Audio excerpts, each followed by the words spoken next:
March 31 ഉയിർപ്പ് തിരുനാൾ.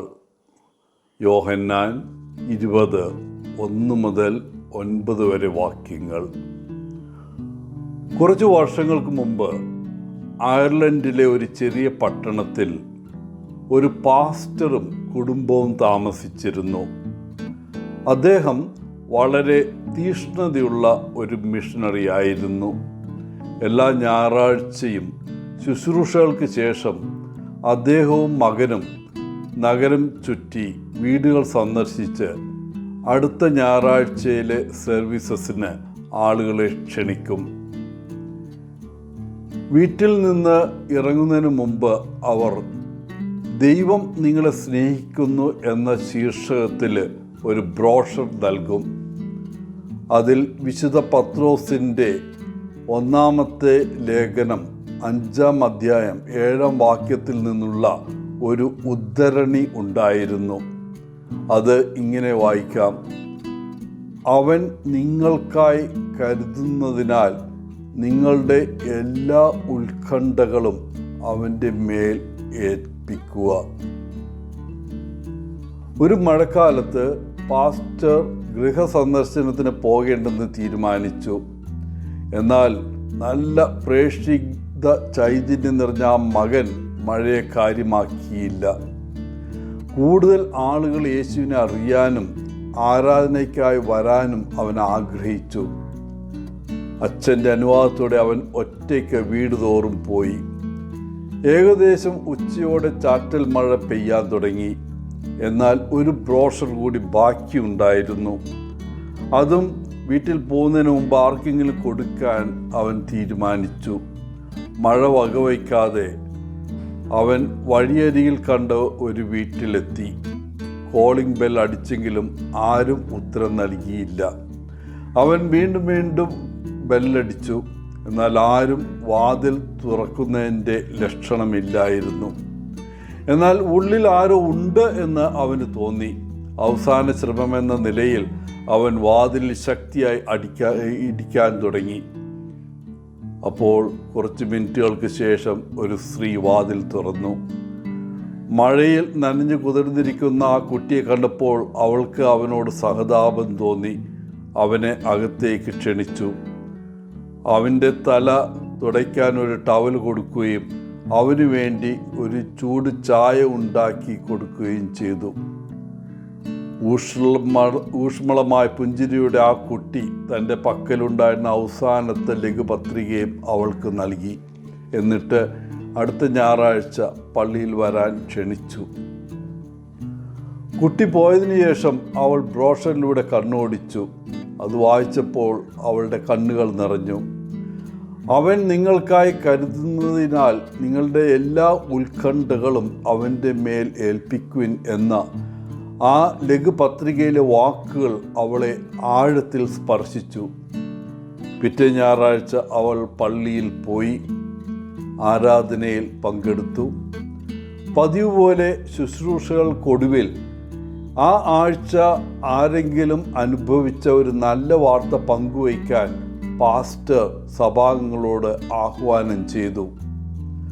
അവസാന brochure കിട്ടിയ ആ സ്ത്രീ മുന്നോട്ട് വന്ന് പറഞ്ഞു: കഴിഞ്ഞ ആഴ്ചയിലെ എൻ്റെ ഏറ്റവും വലിയ അനുഗ്രഹം ഞാൻ ഇന്ന് ജീവനോടെ നിങ്ങളുടെ മുമ്പിൽ നിൽക്കുന്നു എന്നതാണ്.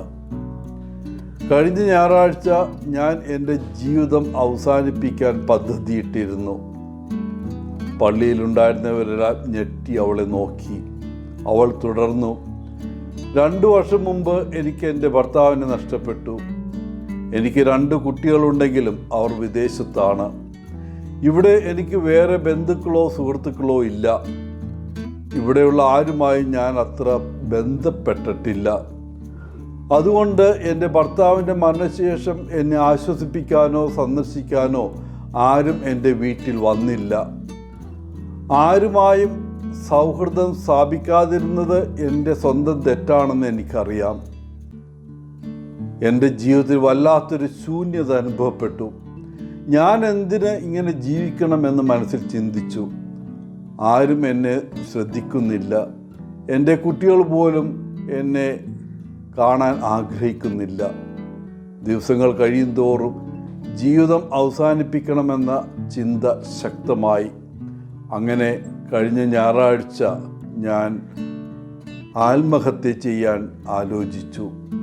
ഫാനിൽ ഒരു കയറ് കെട്ടി കസേരയിൽ കയറി തലയിൽ കുരുക്ക് വെക്കാൻ ഒരുങ്ങുമ്പോഴാണ് കോളിംഗ് ബെൽ അടിക്കുന്ന ശബ്ദം കേട്ടത്. ഞാൻ അത് ആദ്യം അവഗണിച്ചു.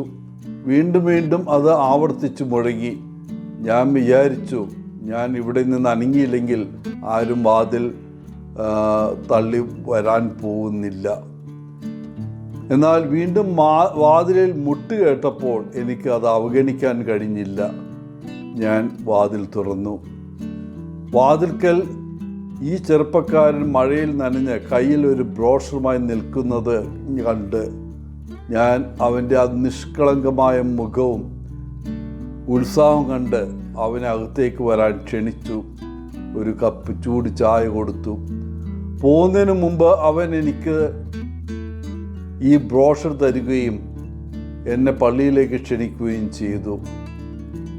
നിങ്ങളെ ദൈവം സ്നേഹിക്കുന്നു എന്ന ആ ലഘു പത്രിക വായിച്ചപ്പോൾ ഞാൻ ഉദ്ദേശിച്ചത് ചെയ്യാൻ എനിക്ക് കഴിഞ്ഞില്ല. എൻ്റെ നഷ്ടപ്പെട്ട വിശ്വാസം ആ നിമിഷം ശക്തമായി തിരിച്ചു വന്നു. എന്നെ ആശ്വസിപ്പിക്കാൻ, എന്നെ രക്ഷിക്കാൻ ദൈവം ഒരു കുട്ടിയുടെ രൂപത്തിൽ എൻ്റെ മുമ്പിൽ പ്രത്യക്ഷപ്പെട്ടതായിട്ട് എനിക്ക് മനസ്സിലായി. എൻ്റെ ജീവിതം അവസാനിപ്പിക്കുന്നതിനെക്കുറിച്ച് ഇനി ഒരിക്കലും ചിന്തിക്കില്ല എന്ന തീരുമാനവുമായി ഞാൻ ഇതാ ഇവിടെ നിൽക്കുന്നു. കാരണം എൻ്റെ ദൈവം എന്നെ സ്നേഹിക്കുന്നുവെന്ന് ഇപ്പോൾ എനിക്കറിയാം. ആ സ്ത്രീയുടെ ജീവിതത്തിൽ സംഭവിച്ച ഈ മഹാത്ഭുതത്തിന് പള്ളിയിൽ ഉണ്ടായിരുന്നവരെല്ലാം ദൈവത്തിന് നന്ദി പറഞ്ഞു. ദൈവത്തിന് വേണ്ടിയുള്ള തീഷ്ണതയോടെ ദൈവസ്നേഹത്തിൻ്റെ ഉപകരണമായി മാറിയ ആ പാസ്റ്ററിൻ്റെ കുട്ടിക്ക് അവർ നന്ദി പറഞ്ഞു. പ്രിയപ്പെട്ടവരെ, ഈസ്റ്റർ പ്രത്യാശയുടെ ഉത്സവമാണ്. വിശ്വാസത്തിൻ്റെ വെളിച്ചമണയ്ക്കാൻ ഈ ലോകത്തൊന്നുമില്ല.